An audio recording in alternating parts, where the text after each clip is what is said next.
देखिए आज हम बात करेंगे चाहतनी क्लास के बारे में। रुआ लोग 5वां क्लास, 6ठा क्लास, 8वां क्लास, ई क्लास के बारे में तो जानत हो हम लोग, लेकिन आज हम बताएं रुआ लोगन के मिडिल क्लास के बारे में। मिडिल क्लास का हो दिमाग में ख्याल आई तो मिडिल क्लास के बारे में हम इतने कहें कि जेकरा में सरकार हमेशा कैले रहेला बांस, ओकरे के कहल जाला मिडिल क्लास। नीचे गरीब ऊपर अमीर दाब के बुझ जाए कि मिडिल क्लास के चटनी बनैले बा, जौन चटनी चाट के पूरा सरकार जियता आ वही चटनी गरीब में बांटता आ गरीब लोग ओकरे के चाटता। पूरा देश ओकरे के चाट चाट के एकदम आदमी बना देवल बा मिडिल क्लास।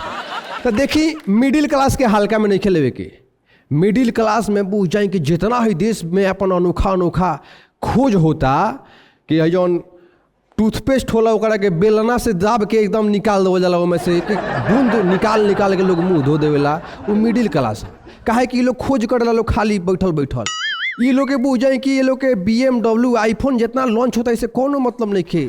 सब कोई खाती होता कि भाई हई आवता हऊ आवता, ये लोग का ना, ये लोग का लगे समूह लोन वाला आवता सब, बैंक लोन वाला आवता सब, खाली बुझ जाए कि लोने वाला किस्ती वाला ये लोग आवता है। ये लोग अमीर लोग का घर में तो महंगा महंगा डिश बनेला, मुर्गा मटन बिरयानी, लेकिन मिडिल क्लास के घरे भैया पनीर तबे बनी जब दूध फाट जाए।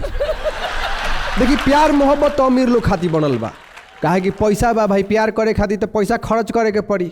आ गरीब आदमी आ मिडिल क्लास लोग लगे पैसा जौन बा ना, तो का होला कि ये लोग एक सीधा बियाह होला, आ बियाह के बाद प्यार ना 3-4 साल में 4-5 गो लड़का होला। हमने ऐसा गरीब आदमी मिडिल क्लास आदमी बियाह के बाद हनीमून पर ना जाला, कोनो महाजन के यहाँ जाला सूद पर बियाज लेवे खातिर। काहे कि अब खर्ची चलावे के बाद तब पैसा तो चाहिए, और ओकरा बाद तुरंत कुछ कार्यक्रम कैला के बाद कर्नाटक जाके फैक्ट्री के फाटक पर खड़ा हो जाए के बाद, और ओकरा बाद होने से तबे यहाँ जब लड़का हो जी मेहरारू, सीधा लड़का के मुँहे देखी है छठियार में बाबू साहेब वही हैं बियाह के बाद। तो का करें, गरीबी में ये हाल बा। और भाई सरकार पर, सरकार के कोनो योजना होके सब हमनिए पर लागू होला, चाहे नोटबंदी हो गई, चाहे शराबबंदी हो गई, चाहे लॉकडाउन हो गई। अब देखी नोटबंदी में भले 1500 रुपया जमा करे के बा, लेकिन वही में धाका मुक्की करके एकदम हमनिए का निपटे के बा। बताई हमनी का लगे कौन काला धन बा?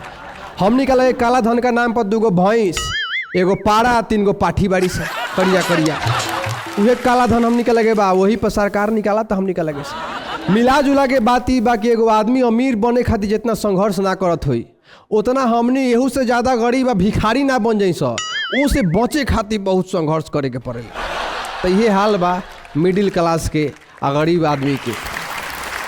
गुलाब से भी लाजवाब टैलेंट 100%, फिल्म होके चाहे गाना, लाखों लोग बा दीवाना। क्या बात बा, लाखों फैन के मारा जाला मोती, जब गाना में आवे नहीं या कहली कि पगली जब देखावे अगरबत्ती। वाह वाह, पूरा इंडिया झूमेला गाना पर।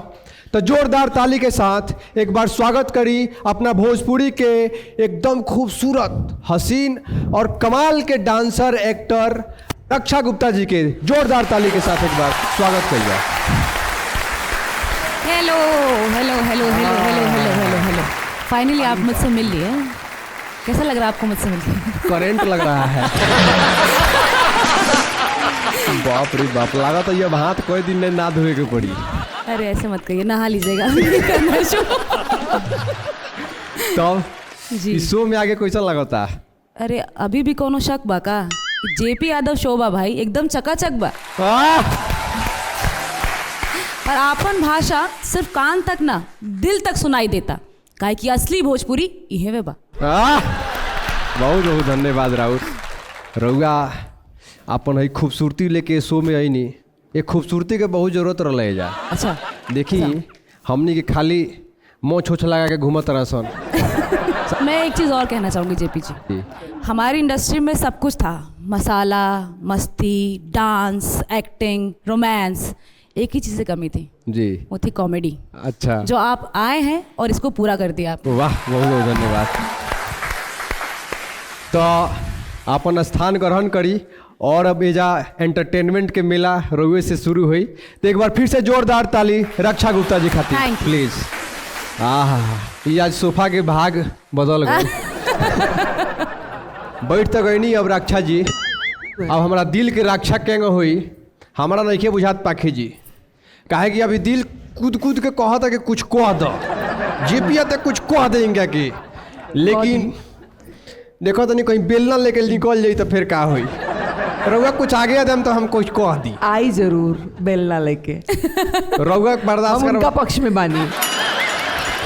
पाखी जी आज भर कुछ कह ले दी ऐसा तो हीरोइन पहला बार हम हीरोइन देख ले बनी ब्याह हो गइल का बियाह हो गई वही से फिर मत बोले रहे दी रहे ना बोले हम भाई हम का पिटा जाए क्या करे कुछ करे के पड़ी तब लोगवा देखी देख लो लोगन भाई तो लोगन खाती हमने कितना झेले के पड़ता एगो अवरी न्यूज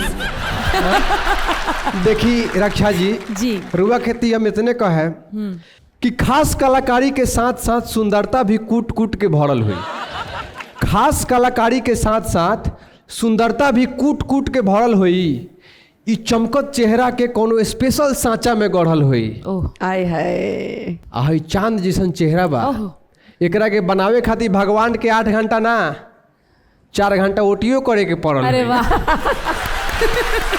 ओवर टाइम भगवान से भी करैले बनी रहुआ तबे इतना सुंदरता पहले बनी रहुआ बात तो एकदम सही बात। होने आज बेलना तैयार बा। खाए, पर ई बात तो सही बेलना बा। खाएंगे लेकिन आदत से लाचार बनी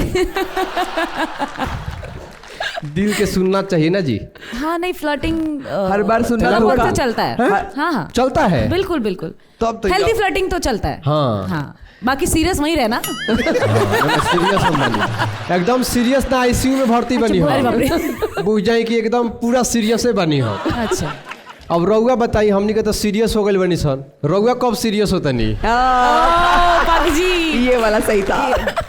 डिफिकल्ट क्वेश्चन यार शुरू में पूछ बताइए कुछ कब रउआ बताई, सीरियस होता नहीं आतना लोग कैसे ना सीरियस कर देले चली। बनी पूरा भोजपुरिया समाज के रुआ सीरियस कर देले बनी पगली दिखावे अगरबत्ती बताई अगरबत्ती तो मैं दिखा रही हूँ पर अभी तक समझ नहीं आया किसको दिखा रही हूँ किसी को भी अगरबत्ती दिखा दे रही है नहीं किसी को नहीं दिखा रही किसी एक को दिखा रही हूँ लेकिन अभी पता नहीं है ना लोग अच्छा Doce pia do show